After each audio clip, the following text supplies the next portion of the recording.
횡단보도에 서 있던 여성에게 다가가 뒤에서 두 손을 어깨에 얹었습니다. 아무 일도 없었던 것처럼 만들어버렸습니다. 4개월 동안 지옥 같은 하루하루를 보냈어요. 우리 아들을 생각한 제 식구 감싸기라는 이 말도 이젠 참 지겹습니다.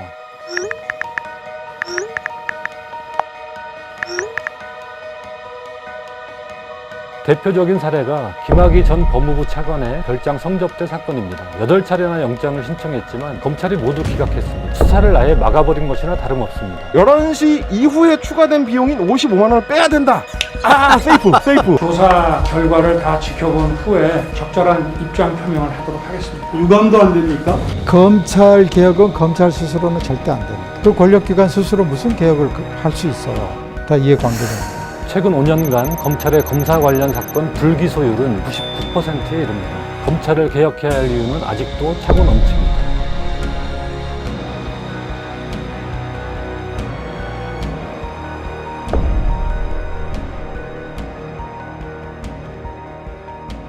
한겨레 논설의 박용현입니다.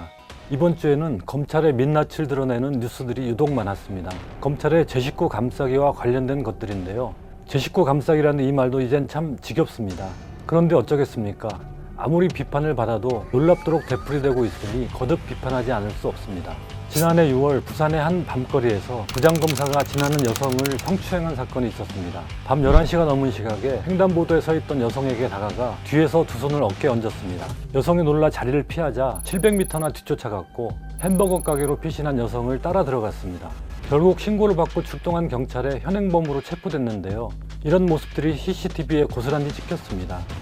그러나 이 부장검사는 기소되지 않았습니다. 경찰은 기소 의견으로 검찰에 넘겼는데 부산지검은 지난해 10월 혐의 없음으로 불기소 처분했습니다. 그리고 이 검사는 1년 가까이 지난 5월 감봉 6개월의 경징계를 받는데 그쳤습니다. 그런데 이게 끝이 아니었습니다. 그 사이 의정부지검 부부장검사로 이동해 있던 이 검사는 지난 2일 검찰 인사에서 서울중앙지검 반부패 강력수사협력부 부부장검사로 사실상 영전했습니다. 징계 기간이 끝나기도 전에 검사들이 가장 선호하는 근무지인 서울중앙지검으로 옮긴 것입니다. 형사처벌을 받아야 할 행위인데도 덮어버리고 마지못해 경징계를 한 뒤 인사에서 배려를 함으로써 결국 아무 일도 없었던 것처럼 만들어버렸습니다. 일반 회사라면 해고감인 행위를 저질러도 이렇게 무사히 넘어가는 게 대한민국 법집행기관인 검찰의 현실입니다. 검사를 형사처벌하는 게 얼마나 어려운 일인지 보여주는 대표적인 사건으로 고 김홍영 검사 사망 사건이 있습니다. 4개월 동안 지옥 같은 하루하루를 보냈어요. 우리 아들을 생각하면 지금도 엄마로서 억장이 무너집니다.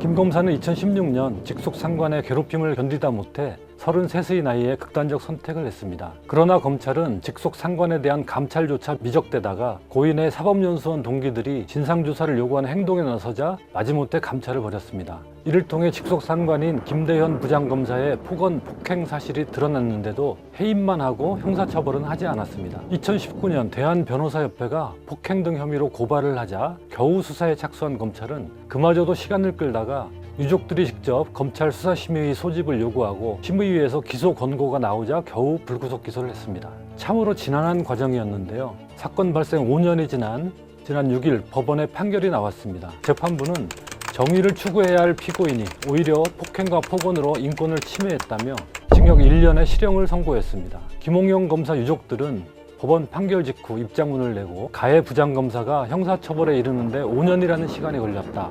우리가 잊지 말아야 할 사실은 가해자 처벌이 저절로 이루어지지는 않는다는 것이다. 검찰과 정부는 가해 부장검사의 처벌 과정과 결과를 엄중히 받아들이기를 촉구한다고 밝혔습니다. 김홍영 검사 사망 사건은 지체된 정의의 대표적 사례라고 할 것입니다. 그러면 나 감찰 조사 받아야 돼.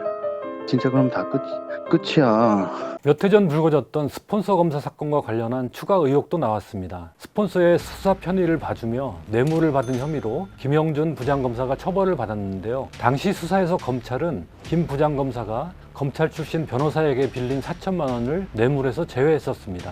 이 부분을 경찰이 다시 수사해서 지난해 10월 기소 의견으로 검찰에 넘겼고 검찰이 이제서야 공수처로 이첩했다고 합니다. 이 밖에도 검찰의 제 식구 감싸기 사례는 일일이 나열하기도 힘듭니다.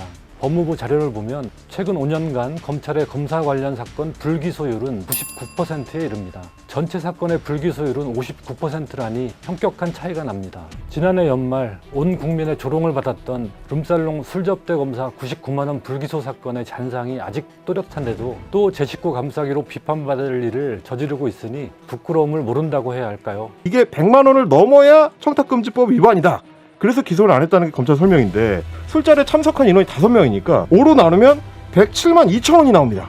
네. 그렇게 되면 전원 기소가 돼야 되는데 그중에 검사 2명은 11시에 먼저 집에 갔다는 거예요. 11시에. 그래서 11시 이후에 추가된 비용인 55만 원을 빼야 된다. 세이프. 이게 속된 말로 하면 아깝이죠, 아깝이. 강남 물가롱에서 하루에 1,000만 원대 술접대를 받았다. 수장으로서 사과할 용의는 없습니까? 조사 결과를 다 지켜본 후에 적절한 입장 표명을 하도록 하겠습니다. 유감도 안 됩니까?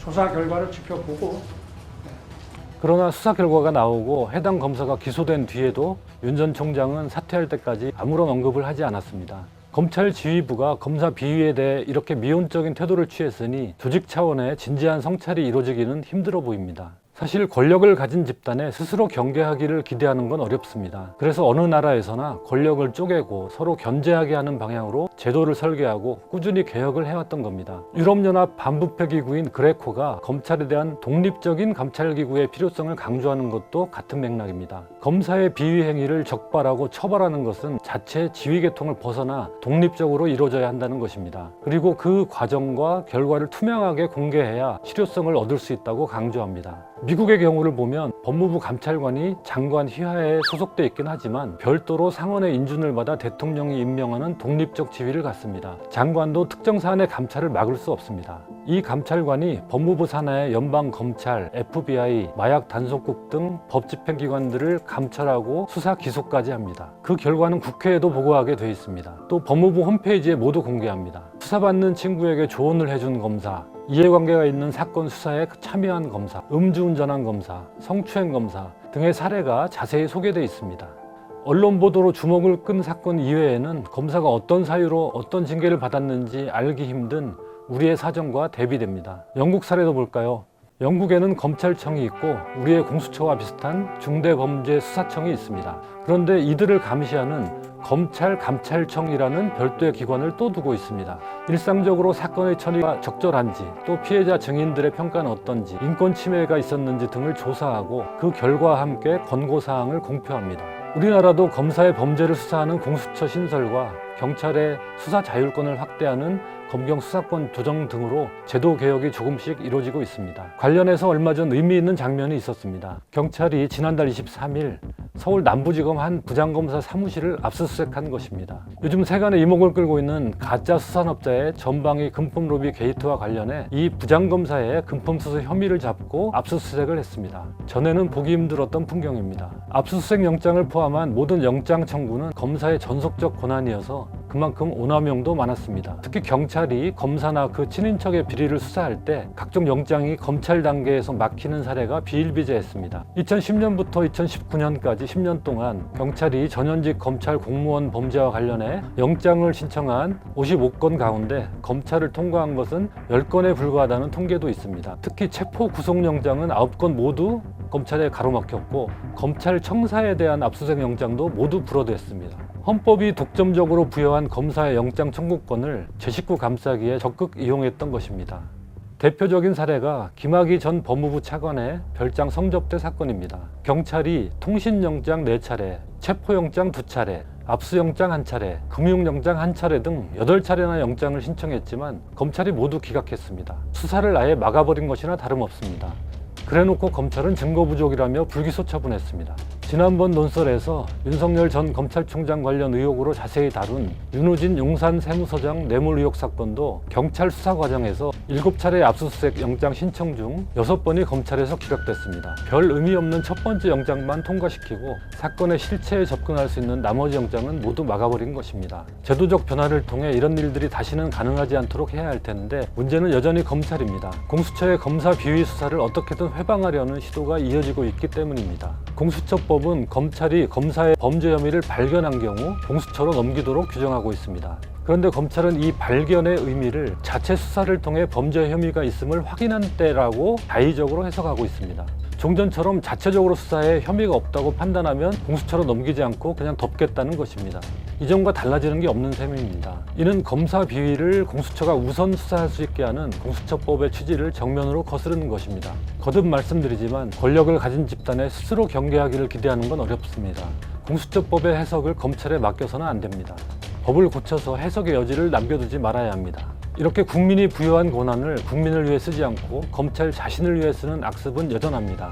검찰개혁이 지겹다고 말하는 분들도 있지만 검찰이야말로 지겹도록 개혁에 저항하고 있습니다. 검찰을 개혁해야 할 이유는 아직도 차고 넘칩니다.